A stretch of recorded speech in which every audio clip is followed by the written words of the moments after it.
Le moins qu'on puisse dire, c'est qu'il fallait oser le faire. Et oui, comment faire d'un petit vin de comptoir, comme l'appelait couramment le truculent Jean Carmet, et le non moins truculent, le journaliste sportif, mon ami spécialiste du rugby, Jean Cormier, très bon pour les troisièmes mi-temps entre nous. Oui, comment faire d'un petit vin de comptoir un vin de renommée internationale, j'ai nommé le Beaujolais Nouveau. Mais derrière ce coup de communication, qui restait sans égal à mon avis, il y avait un homme extrêmement astucieux, Georges Duboeuf, aujourd'hui hélas décédé. Et fort heureusement, son fils, Franck, a pris la relève. Et donc, lors d'une soirée mémorable du Beaujolais Nouveau à Romanèche-Thorin, j'exprimais le souhait de comprendre comment, en quelques heures, le jus du pressage allait se transformer en vin. Autrement dit, quel était le travail des bactéries et surtout, en tant que journaliste vidéo, je voulais voir ce qui se passait dans une cuve. Sitôt dit, sitôt fait. On a réalisé, vous allez le voir dans cette vidéo, un montage pédagogique assez insolite, non pas une cuve de vin, mais un aquarium pour pouvoir filmer à l'intérieur. On met le jus du raisin avec des grains de raisin, et puis, pour filmer, eh bien, on utilise ce qui résiste le mieux à l'humidité, un endoscope médical. Et les premières images ont été étonnantes. Vous allez le voir, on découvre que l'univers de fermentation d'une cuve de vin, ce n'est pas un monde de tout repos.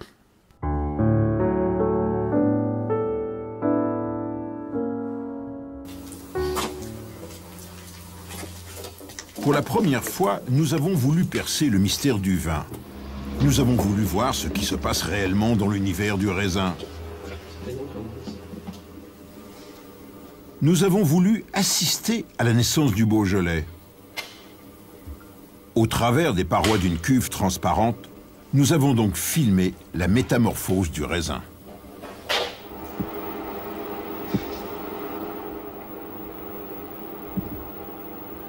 À l'aide d'un endoscope, dans une deuxième cuve, nous avons plongé dans le monde étrange de la vinification. Regardez, c'est la première fois que l'on assiste en direct à la naissance du vin. Premier jour, les levures présentes sur les grains se mettent au travail. Au fond de la cuve, le jus naturel s'écoule des grains écrasés.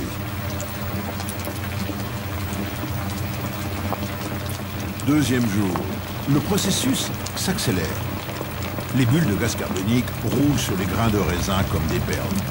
Troisième jour, l'endoscope nous transporte dans le jus que colorent les pigments de la peau. Peu à peu, le sucre devient alcool. Les arômes sont libérés. À l'intérieur, le bruit est infernal. Quatrième jour, une vision d'apocalypse. Les raisins éclatent. La pulpe libérée opacifie le jus. Ce n'est plus du jus de fruits, c'est déjà du vin. Tout n'est que bouillonnement.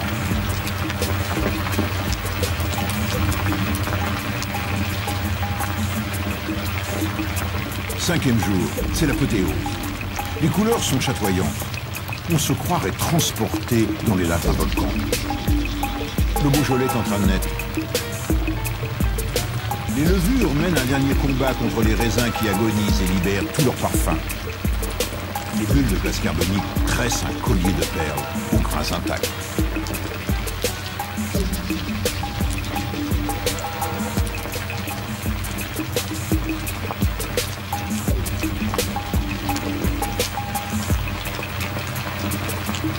Sixième jour, le calme revient peu à peu dans la cuve.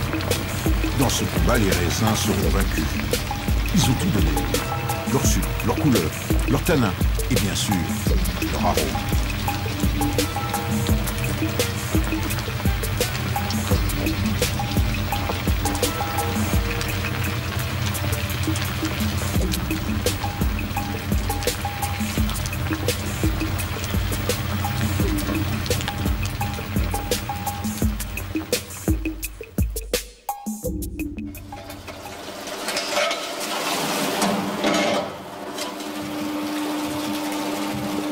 On recueille le jus de tir et on décharge les cuves pour le pressurage.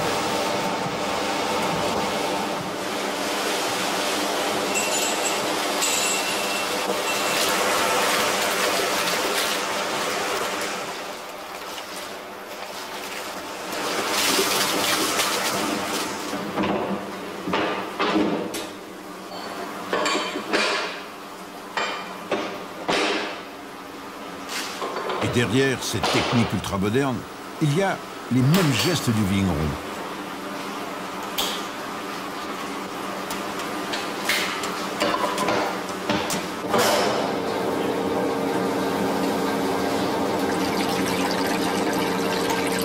Et ce qui coule dès le premier tour s'appelle le paradis. Il a déjà sa couleur, sa robe. On mélange jus de tire et jus de presse pour faire la cuvée.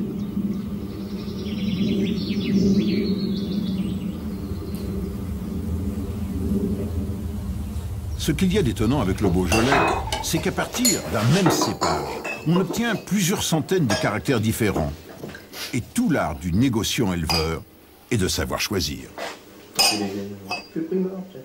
Ici, 6000 échantillons sont référencés, analysés, mémorisés, étiquetés.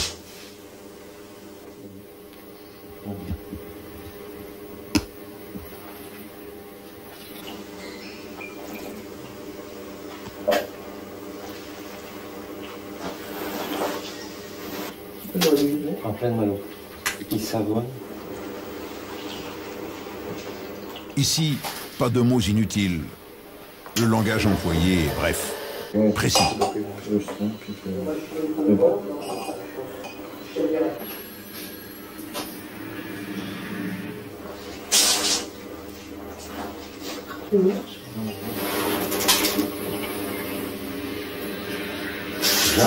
C'est bien, plus de gras. On voit bien. Pour moi, primeur. Ouais, il y a les chats de chez vous, c'est pour ça. Ça fait confiance. C'est des vapeurs. Oui, comme le bas. 3 lettres, ABC. Des chiffres de 1 à 9 pour classer les cuvées. Bref, un langage secret que l'on se transmet de génération en génération.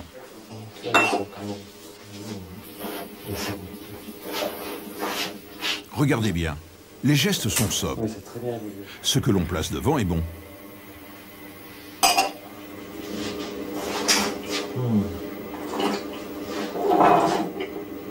Ce qui est derrière, l'est moins. Et pour chaque cuvée, on recommence 10 fois les mêmes gestes. Et le verdict tombe, ce sera le vin de l'année, ce sera le choix de Georges Duboeuf. Vraiment un feu d'artifice celui-là.